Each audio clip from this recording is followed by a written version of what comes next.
Welcome to 3WR news bulletin. ముందుగా headlines.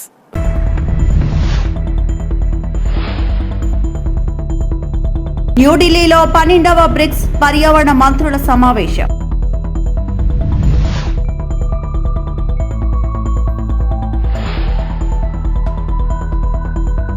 బీసీలకు 34% రిజర్వేషన్లపై AP cabinet కీలక భేటీ.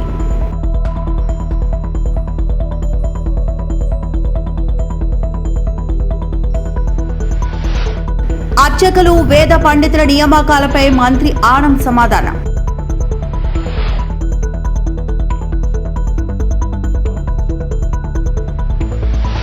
దేశ రాజధాని న్యూఢిల్లీలో 12వ బ్రిక్స్ పర్యావరణ మంత్రుల సమావేశం మంగళవారం జరగనుంది. 2026లో భారత్ చేపట్టిన బ్రిక్స్ అధ్యక్షతలో భాగంగా ఈ సమావేశాన్ని నిర్వహిస్తున్నారు. Building for resilience, innovations, cooperation and sustainability అనే థీమ్తో ఈ సమావేశం కొనసాగనుంది. కేంద్ర పర్యావరణ శాఖ మంత్రి భూపేంద్ర యాదవ్ అధ్యక్షతన ఈ సమావేశం జరగనుంది. పర్యావరణ పరిరక్షణ, వాతావరణ మార్పులు, సుస్థిర అభివృద్ధిపై బ్రిక్స్ దేశాల మధ్య సహకారాన్ని మరింత బలోపేతం చేయడమే ప్రధాన లక్ష్యంగా సమావేశం జరగనుంది. భారత్ తన బ్రిక్స్ అధ్యక్షతలో పర్యావరణ రంగంలో 4 ప్రధాన అంశాలకు ప్రాధాన్యత ఇచ్చింది. మొదటిది సుస్థిర జీవన విధానాల ప్రోత్సాహం, రెండవది ఆధునిక డేటా సేకరణ విధానాలతో అటవీ విస్తరణ, అడవుల సంరక్షణ, మూడవ ప్రాధాన్యతగా సర్క్యులర్ ఎకానమీ అంటే సమర్థవంతమైన వ్యర్థాల నిర్వహణ పద్ధతులను ప్రోత్సహించడం, 4వ అంశంగా ప్రజల భాగస్వామ్యంతో సమాజ ఆధారిత సాంప్రదాయ పరిజ్ఞానాన్ని ఉపయోగించి వాతావరణ మార్పుల ప్రభావాలకు అనుగుణంగా చర్యలు చేపట్టడంపై దృష్టి సారించనున్నారు.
అమరావతిలో ముఖ్యమంత్రి చంద్రబాబు నాయుడు అధ్యక్షతన ఏపీ కేబినెట్ సమావేశం ప్రారంభమైంది. రానున్న స్థానిక సంస్థల ఎన్నికల్లో బీసీలకు 34% రిజర్వేషన్లు అమలు చేయడమే ప్రధాన అజెండాగా ఆ సమావేశం కొనసాగుతుంది. స్థానిక సంస్థల ఎన్నికల్లో బీసీలకు 34% రిజర్వేషన్లు సమర్థవంతంగా అమలు చేసే విధానంపై మంత్రివర్గం చర్చించనుంది. రిజర్వేషన్ల అమలుకు అవసరమైన చర్యలు, న్యాయపరమైన అంశాలు ఎన్నికల ప్రక్రియపై కేబినెట్ లో చర్చించే అవకాశం ఉంది. బీసీలకు ఇచ్చిన హామీ మేరకు 34% రిజర్వేషన్లు అమలు చేసే దిశగా ప్రభుత్వం కీలక నిర్ణయాలు తీసుకునే అవకాశం ఉంది.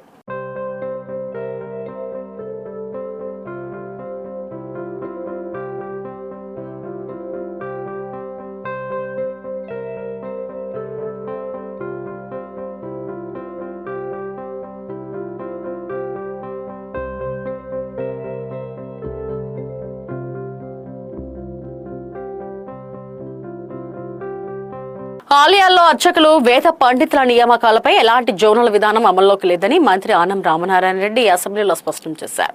ఆదోని ఎమ్మెల్యే పార్థసారథి అడిగిన ప్రశ్నకు మంత్రి సమాధానమిచ్చారు. రాయలసీమ ప్రాంతానికి చెందిన ఆలయాల్లో అర్చకులు, వేద పండితుల నియామకాల విషయంలో అన్యాయం జరుగుతుందని, ఎలాంటి నివేదికలు ప్రభుత్వం దృష్టికి రాలేదని మంత్రి తెలిపారు. ఇటీవల భర్తీ చేసిన మొత్తం 344 పోస్టుల్లో 172 పోస్టులను రాయలసీమ ప్రాంతంలోని ప్రముఖ ఆలయాలకు కేటాయించినట్లు వెల్లడించారు. శ్రీశైలం మహానంది, శ్రీకాళహస్తి, కాణిపాకం వంటి ప్రముఖ ఆలయాల్లో నియామకాలు వేద ఆగమ పరిజ్ఞానం, విద్యార్థులు ప్రతిభ ఆధారంగానే జరుగుతున్నాయని మంత్రి స్పష్టం చేశారు. ఇంటర్వ్యూలను కూడా వీడియో రికార్డింగ్ తో పారదర్శకంగా నిర్వహిస్తున్నామని తెలిపారు. జోన్ 4 పరిధిలోని ప్రధాన ఆలయాల్లో ఇంకా 147 పోస్టులు ఖాళీగా ఉన్నాయని, నిర్దేశిత నిబంధనల ప్రకారం వాటిని త్వరలోనే భర్తీ చేస్తామని మంత్రి ఆనం రామనారాయణ రెడ్డి హామీ ఇచ్చారు. వచ్చినటువంటి ప్రశ్నలు వేరుగా ఉన్నాయి అధ్యక్ష. ఇక్కడ తమరి దృష్టికి తీసుకురావాల్సింది, రాష్ట్రంలోని దేవాలయాల్లో అర్చకులు, వేద పండితులు, పరిచారికలు మరియు ఇతర ధార్మిక సిబ్బంది నియామకాల్లో జోనల్ విధానం అమల్లో ఉందా అన్నారు అధ్యక్ష. లేదండి అని చెప్పాను అధ్యక్ష. రెండవ బి ప్రశ్న, ప్రధాన దేవాలయాల్లో నియామకాల్లో రాయలసీమ ప్రాంతానికి అర్చకులు వేద పండితులకు అన్యాయం జరుగుతున్నట్లు ప్రభుత్వం దృష్టికి వచ్చిందా అన్నారు అధ్యక్ష. అధ్యక్ష, ఇవాళ 344 పోస్టులు ప్రకటించుంటే 172 పోస్టుల్ని రాయలసీమలో ఉన్నటువంటి ప్రధాన ఆలయాల్లోనే ఫిలప్ చేస్తున్నాం అధ్యక్ష. అలాగే సి ప్రశ్న అధ్యక్ష, శ్రీశైలం, మహానంది, శ్రీకాళహస్తి, కాణిపాకం వంటి ప్రధాన ఆలయాల్లో నియామకాల్లో స్థానికులకు ప్రాధాన్యత ఇచ్చేందుకు తీసుకున్న చర్యలేంటి? అధ్యక్ష, ఈ ప్రధాన ఆలయాలైన వీటి దగ్గర ఖాళీలు ఏర్పడ్డప్పుడు వచ్చినటువంటి ఖాళీలకు అనుగుణంగా ప్రకటనలు తీసుకునేటప్పుడు ఆయా ప్రాంతాల్లో ఉన్నటువంటి వేద పండితులకి అలాగే ఆగమ పండితులకే ప్రాధాన్యత ఇస్తున్నాం అధ్యక్ష. దానిలో ఏ ప్రాంతం వాళ్ళు అనే దానికన్నా పూర్తి మెరిట్లో చేయడం జరుగుతుంది అధ్యక్ష. ఈ మధ్యకాలంలో ఒక 15 మరి అర్చకులు వేద పండితుల యొక్క పోస్టులు ఫిలప్ చేయాల్సి వస్తే దానికి రాష్ట్రంలో ఉన్నటువంటి ప్రధాన ఆలయాల్లో ఉన్నటువంటి ఆగమ పండితులను వేద పండితులనే కమిటీ సభ్యులుగా వేసి తద్వారా వాళ్ళ ద్వారానే ఇంటర్వ్యూలు జరిపి ఈ 15 మందిని సెలెక్ట్ చేస్తే అధ్యక్ష 1400 చిల్లర మంది ఇంటర్వ్యూకి వస్తే 15 మందిని సెలెక్ట్ చేస్తే ఎవరికి తీసుకోవడం లేదు అధ్యక్ష. 0.1, 0.2 మార్కుల్లో వాళ్ళని సెలెక్ట్ చేయాల్సిన పరిస్థితి ఏర్పడింది అధ్యక్ష. అంటే ఇవాళ వేద పరిజ్ఞానం, సంస్కృత మీద ఒక పట్టు ఇవన్నీ కలిగినటువంటి వాళ్ళు ఆంధ్రప్రదేశ్ రాష్ట్రంలో ఎక్కువగా ఉన్నటువంటి విషయాన్ని అది ప్రధానంగా మనం గమనించాల్సిన అవసరం ఉంది అధ్యక్ష. కాబట్టి చాలా కాంపిటేటివ్గానే ఈ సెలక్షన్స్ కూడా. తిరుమల శ్రీవారిని పలువురు ప్రముఖులు దర్శించుకున్నారు. మంగళవారం వేకువజామున క్రికెటర్ తిలక్ వర్మ శ్రీవారి సుప్రభాత సేవలో పాల్గొన్నారు. సినీ నటుడు గతేజ్ వెంకటేశ్వర స్వామిని దర్శించుకున్నారు. దర్శనానంతరం రంగనాయకుల మండపంలో పండితులు వారికి ఆశీర్వచనం చేసి స్వామివారి తీర్థ ప్రసాదాలను అందజేశారు. తాను నటించిన సంబరాల ఎట్టిగట్టు చిత్రం విడుదల తేదీ ప్రకటించిన నేపథ్యంలో తిరుమల వచ్చినట్టు తెలిపారు. దానికోసం వచ్చాండి, సోమవారికి చెప్పుకొని ఆయన ప్రశస్తి తీసుకుందామని వచ్చాను. సినిమా షూటింగ్ అయితే పూర్తి అయిపోయింది. సో దానికోసం ఆయన ప్రశస్తి తీసుకుందామని చెప్పి వచ్చాను. Thank you. నెక్స్ట్ జరుగుతాయండి, ఇప్పుడు డిస్కషన్ స్టేజ్లో ఉంది. ఇప్పుడు ఈ సినిమా రిలీజ్ డేట్ కోసం వచ్చాను. సో దానికోసం ఫోకస్ ఉంది. అసెంబ్లీ సమావేశాలకు హాజరు కాని వైసీపీ ఎమ్మెల్యేలపై స్పీకర్ చర్యలు తీసుకోవాలని కర్నూలు టీడీపీ నేత సోమిశెట్టి వెంకటేశ్వర్లు కోరారు. ప్రజా సమస్యలపై చర్చించి వాటి పరిష్కారానికి అసెంబ్లీ సమావేశాలు జరుగుతుంటే ఎమ్మెల్యేగా గెలిపించిన ప్రజలకు అసెంబ్లీకి రాకుండా ఎలా సమాధానం చెబుతారని మాజీ ముఖ్యమంత్రి వైఎస్ జగన్మోహన్ రెడ్డిని ప్రశ్నించారు. డీఎస్సీ నియామకాలపై మంత్రి నారా లోకేష్ పై ఆరోపణలు చేయడం, వైసీపీ నాయకులతో ధర్నాలు చేయించడం కాదని, ఆరోపణలు ఉంటే అసెంబ్లీకి వచ్చి మాట్లాడాలని అన్నారు. గెస్ట్ హౌస్ లో కూర్చొని ఆరోపణలు చేయడం, అసెంబ్లీకి హాజరు కాకపోవడం, ఎమ్మెల్యే పదవిని గౌరవించకపోవడమేనని విమర్శించారు. అసెంబ్లీకి హాజరు కాని ఎమ్మెల్యేలపై చట్టపరమైన చర్యలు తీసుకోవాలని స్పీకర్ ను కోరారు. డీఎస్సీపై నిరాధార ఆరోపణలు చేస్తూ అభ్యర్థుల జీవితాలతో ఆటలు ఆడవద్దని సోమిశెట్టి వెంకటేశ్వర్లు అన్నారు. గత ఎన్నికల్లో వైసీపీకి 11 సీట్లు మాత్రమే ఇచ్చిన ప్రజలు వచ్చే ఎన్నికల్లో మరింత గుణపాఠం చెప్పే అవకాశం ఉందని వ్యాఖ్యానించారు. వైసీపీ పాలనపై ప్రజలు అసంతృప్తితో ఉన్నారని, ప్రజల సమస్యల పరిష్కారంపై దృష్టి పెట్టకుండా రాజకీయ ఆరోపణలు చేయడం సరికాదని సోమిశెట్టి వెంకటేశ్వర్లు విమర్శించారు. నమస్కారం. రాష్ట్ర ప్రజలందరికీ విజ్ఞప్తి చేస్తున్నా, 5 కోట్ల ఆంధ్ర ప్రజానీకానికి నేను కోరేది ఒకటే. గత ఎన్నికల్లో జరిగిన ఎన్నికల్లో 2024లో తెలుగుదేశం పార్టీ వైఎస్ఆర్ పార్టీ పోటీ. వైఎస్ఆర్ పార్టీ చిత్తుగా ఓడిపోయింది. 164 సీట్లు తెలుగుదేశం పార్టీ గెలిపించారు. వైఎస్ జగన్మోహన్ రెడ్డి పార్టీకి 11 సీట్లు మాత్రమే ఇచ్చారు. ఆ 11 కూడా ఎందుకు ఇచ్చారు?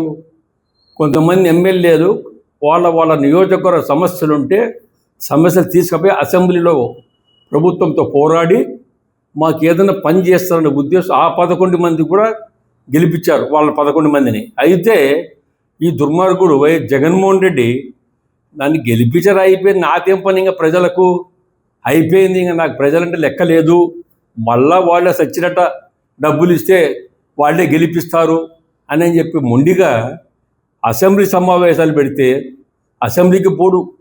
అసెంబ్లీ సమావేశాలు వచ్చే వాళ్ళ బాధలు ప్రజల బాధలు ఏదైనా ఉంటే అసెంబ్లీ దృష్టికి ప్రభుత్వ దృష్టికి తీసుకుపోయి ఆ సమస్యలు తీర్చేదానికి పట్టే వ్యక్తి కాదు, దుర్మార్గుడు. ఇంత దుర్మార్గమైన వ్యక్తి ఎప్పుడు చూడలేదు మేము. ప్రజల సమస్యలంటే పెడచెవిని పెట్టకుండా గాలికి వదిలేటువంటి జగన్మోహన్ రెడ్డి, నీవు సిగ్గు తెచ్చుకో. నిన్న మొన్నటి వరకు ఈరోజు లోకేష్ గారు మంత్రివర్యులు, మా గౌరవ మంత్రివర్యులు లోకేష్ గారి పైన డిఎస్సి మోసం చేసిండ్రు, లంచాలు తీసుకున్నారు, దగా చేశారని చెప్పేసి రాష్ట్రమంతా ఏదో ధర్నాలు చేయించావు, బజార్లో ఎంబడి తిప్పావు నీ మనుషులను, నీ యొక్క రౌడీల మధ్య తిరిగారు. కానీ డిఎస్సి విషయంలో అక్కడ ఉన్నటువంటి ఉద్యోగాలు సంపాదించుకున్న డిఎస్సి వాళ్ళందరూ కూడా. తిరుపతిలో వైఎస్ఆర్సీపీ రాష్ట్ర అధికార ప్రతినిధి టీటీడీ మాజీ చైర్మన్ భూమన కరుణాకర్ రెడ్డి మీడియా సమావేశం నిర్వహించారు. ఈ సందర్భంగా కూటమి ప్రభుత్వంపై ఆయన తీవ్ర ఆరోపణలు చేశారు. చంద్రబాబు, నారా లోకేష్ ఆదేశాలతో రాష్ట్రంలో రెడ్ బుక్ రాజ్యాంగం నడుస్తుందని ఆరోపించారు. వైఎస్ఆర్సీపీ నాయకులు, కార్యకర్తలపై కక్షపూరితంగా తప్పుడు కేసులు నమోదు చేస్తున్నారని విమర్శించారు. తన కుటుంబానికి సంబంధించిన భూముల విషయంలోనూ ప్రభుత్వం తనను వేధిస్తుందని భూమన ఆరోపించారు. జిల్లా కలెక్టర్ ఎస్పీకి రాసిన లేఖలో తనను అవమానకరమైన పదజాలంతో పేర్కొన్నారని అన్నారు. ఆ లేఖ ఆధారంగా ఎస్పీ తిరుచానూరు పోలీస్ స్టేషన్ కు మెమో జారీ చేశారని తెలిపారు. ఆ తర్వాత ఆగస్టు 12న కలెక్టర్ ఫిర్యాదుదారుగా తనపై క్రైమ్ నెంబర్ 253/2026 కింద కేసు నమోదు చేశారని చెప్పారు. ఈ కేసుపై తాము హైకోర్టును ఆశ్రయించామని, విచారణ సందర్భంగా కలెక్టర్ లేఖలో ఉపయోగించిన భాషపై న్యాయస్థానం అభ్యంతరం వ్యక్తం చేసిందని భూమన తెలిపారు. తనపై తదుపరి చర్యలు తీసుకోకూడదని హైకోర్టు ఆదేశాలు జారీ చేసిందని ఆయన పేర్కొన్నారు. ప్రభుత్వం తనపై కక్ష సాధింపు చర్యలకు పాల్పడుతుందన్న ఆరోపణలు భూమన పునరుద్ఘాటించారు. మెమోని ఈ సిఐ గారు ఈ వెంకటేశ్వర ప్రసాద్ అనేటువంటి వ్యక్తిని సెక్యూర్ చేశారు. పట్టుకొని ఆయన చేత నా మీద క్రిమినల్ కేసు, ఏం కేసు, అదే క్రైమ్ నంబర్లో సెక్షన్లు మార్చి కేసు రిజిస్టర్ చేశారండి. ఎలా, టైం ఏం రాసినారు? మొదటిది కలెక్టర్ ఇచ్చినటువంటి కంప్లైంట్ ఆన్ 12. మళ్ళీ ఈ వెంకటేశ్వర ప్రసాద్ నాయుడు అనేటువంటి వ్యక్తి చేత ఇచ్చినటువంటి కంప్లైంట్ కూడా 12వ తారీఖునే. మొదటి కేసు రిజిస్టర్ చేసింది 12వ తారీఖున సాయంకాలం 5 గంటలకి. అంత తమాష అనిపిస్తుంది. ఎంత దుర్మార్గమో కూడా ఇందులో దాగుంది. కలెక్టర్ ఇచ్చిన కంప్లైంట్ మీద కేసు రిజిస్టర్ చేసింది 12వ తారీఖు సాయంత్రం 5 గంటలకి. ఆ తర్వాత మార్చుకొని కంప్లైంట్ 12వ తారీఖునే అని 12వ తారీఖున 5 గంటలకే కొత్తన ఎఫ్ఐఆర్ సేమే కొత్త సెక్షన్తో కేసు రిజిస్టర్ చేశారు. ఇక్కడే అసలు మెలికున్నది. నేను ఒక ప్రశ్న ఎప్పుడే వేసేస్తున్నా. లోకేష్ రెడ్ బుక్ రాజ్యాంగం ఎలా నడుస్తుంది అని చెప్పడానికి ఇందులో చాలా స్పష్టంగా ఆ ఎస్హెచ్ఓ ఐ సెక్యూర్డ్ శ్రీ చెరుకూరి వెంకట ప్రసాద్ అని ఆ ఎఫ్ఐఆర్ లో ఉన్నది. అంటే పట్టుకున్నాడు. పట్టుకొని 12వ తారీఖు సాయంత్రం కేసు పెట్టాము అని అన్నారు. నేను ఒక సవాల్ విసురుతున్నా ఇక్కడ. 12వ తారీఖున నిజంగా అతన్ని పట్టుకున్నారు మీరు. పట్టుకొని కేసు 12వ తారీఖు సాయంత్రమే రిజిస్టర్ చేసి ఉంటే తిరుచానూరు పోలీస్ స్టేషన్లో సీసీ కెమెరాలలో రికార్డు అయ్యుంటుంది. కనుక లోకేష్ కి నేను పోలీసు వాళ్ళని కూడా ఏమైనా, పోలీసు వాళ్ళు పూర్తిగా పాపం ఆ ప్రభుత్వానికి లొంగిపోయే పని చేసినారు కాబట్టి ఛాలెంజ్ విసురుతున్నా. ఆ సాయంత్రం 5 గంటలప్పుడు అతను వచ్చినట్టుగా సీసీ కెమెరాలలో బయట పెట్టగలరా? కానీ మాకు పోలీసు వాళ్ళు ఎంత మతలబు లోకేష్ ను అనుసరించి చేస్తారో మేము అంతే నిఘాతో పనిచేస్తాం ఒక రాజకీయ నాయకుడిగా. ఆ time welcome to D66 Telugu news. తెలంగాణలో భూమి లేని ప్రతి పేద కుటుంబానికి ఎకరం భూమి అందిస్తామని తెలంగాణ రక్షణ సేన అధ్యక్షులు కల్వకుంట్ల కవిత ప్రకటించారు. తెలంగాణ రక్షణ సేన అధికారంలోకి వస్తే భూలక్ష్మి పథకం ద్వారా భూమి లేని ప్రతి పేద కుటుంబానికి 1 ఎకరం భూమిని పంపిణీ చేస్తామని తెలిపారు. తెలంగాణ సమాజంలో గుణాత్మక మార్పు రావాలంటే పేదలకు భూ పంపిణీ జరగాల్సిందేనని కవిత అన్నారు. సామాజిక న్యాయం కోసం టీఆర్ఎస్ ప్రతిపాదిస్తున్న విప్లవాత్మక పథకమే భూలక్ష్మి అని పేర్కొన్నారు. భూమి లేని ప్రతి పేదింటి కుటుంబానికి ఎకరం భూమి అందించి వారి ఆత్మగౌరవాన్ని నిలబెట్టడమే తెలంగాణ రక్షణ సేన లక్ష్యమని స్పష్టం చేశారు. ఇదే సమయంలో ముఖ్యమంత్రి రేవంత్ రెడ్డి ప్రభుత్వంపై కవిత తీవ్ర స్థాయిలో విమర్శలు చేశారు. తెలంగాణలో రేవంత్ రెడ్డి రాక్షస రాజ్యం కొనసాగుతుందని ఆరోపించారు. పేదలకు భూమి, ఆత్మగౌరవం, సామాజిక న్యాయం అందించడమే తెలంగాణ రక్షణ సేన లక్ష్యమని కల్వకుంట్ల కవిత స్పష్టం చేశారు. తెలంగాణ రక్షణ సేన అధికారంలోకి వస్తే ఖచ్చితంగా భూమి లేని ప్రతి పేద ఇంటికి కూడా కుటుంబానికి 1 ఎకరం చొప్పున మేము భూలక్ష్మి పథకం పేరుతోని భూ పంపిణీ చేయడం జరుగుతుంది. నేనే అధికారంలోకి వచ్చేదాకా ఆగాలి, అప్పటి వరకు పేదలు పేదగా ఉండాలి అనట్లే. కాంగ్రెస్ ప్రభుత్వం భూ పంపిణీ కార్యక్రమం మొదలు పెడితే మొదటి వరుసలో నిలబడి మేమే పంపిణీ చేస్తాం. 1 ఎకరం లేనటువంటి పేదల గురించి వాళ్ళు నేను అప్పీల్ చేస్తూ ఉన్నా, వాళ్ళ గురించి మాట్లాడుతూ ఉన్నా. సామాజిక న్యాయ సాధన జరగాలంటే ముందు భూమి ఉండాల్సిందే. ఒక గ్రామంలో పరిస్థితి ఇమాజిన్ చేసుకోండి. భూమి లేనివాడికి ఎంత విలువ ఉంటుంది, భూమి ఉన్నవాడికి ఎంత విలువ ఉంటుంది. పిల్లనియాలంటే ఏం అడుగుతారు? ఇల్లుందా, భూమి ఉందా, జాగుందా అని అడుగుతారు. ఆ విలువ ఉండద్దా, సామాజిక గౌరవం ఉండద్దా? దానికోసం నేను ప్రయత్నం చేస్తూ ఉన్నా. దయచేసి ఈ విషయాన్ని అర్థం చేసుకోవాల్సిందిగా మా మేధావర్గాన్ని అప్పీల్ చేస్తూ ఉన్నా. నేను సామాజిక న్యాయం జరగాలి తెలంగాణలో అంటే అది పొలిటికల్ స్లోగన్ కాదు.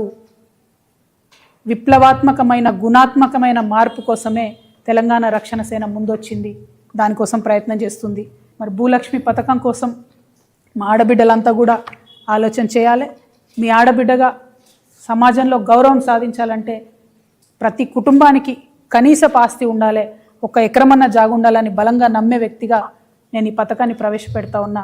మీ అందరి సంపూర్ణ మద్దతు, ఆశీర్వాదం తెలంగాణ రక్షణ సేనకు ఉంటుందని చెప్పి భావిస్తున్నా. నిజంగా 1 సెకండ్ ఆలోచిద్దాం. యాజ్ హ్యూమన్ బీయింగ్స్, 1 అర్ధ గజం భూమి ఉంటే, 1 గుంట భూమి ఉంటే ఎంత కాన్ఫిడెన్స్ ఉంటుంది. నేను ఉట్టిగా నిర్ణయం తీసుకోలేదండి. దాదాపు 2 నుంచి 3 వేల మంది మహిళలతో ఇంటరాక్ట్ అయ్యి, పేద మధ్యతరగతి అగ్రవర్ణాల్లో ఉన్న పేదవాళ్ళతో అందరితో ఇంటరాక్ట్ అయిన తర్వాత వాళ్ళు అడిగిన నేను ఏం కావాలి అంటే, మేము రేపు చచ్చిపోతే మమ్మల్ని ఏడగాలేయాలి, 6 అడుగుల భూమి లేదు మాకు అని బాధపడుతున్న పరిస్థితి నేను చూసిన. అట్లా అనేకమైన అంశాలు చూసిన తర్వాత, చాలా రిపోర్ట్ స్టడీ చేసిన తర్వాత, ల్యాండ్ అవైలబిలిటీ చెక్ చేసిన తర్వాత, పాసిబిలిటీ చెక్ చేసిన తర్వాత మాత్రమే నేను ఈ ప్రపోజల్ పెడతా ఉన్నాను. 1 ఏకర్ 1 ఫ్యామిలీ ఇవ్వగలుగుతాం. ఉంది ల్యాండ్, ఇచ్చే మనసు ఉండాలి.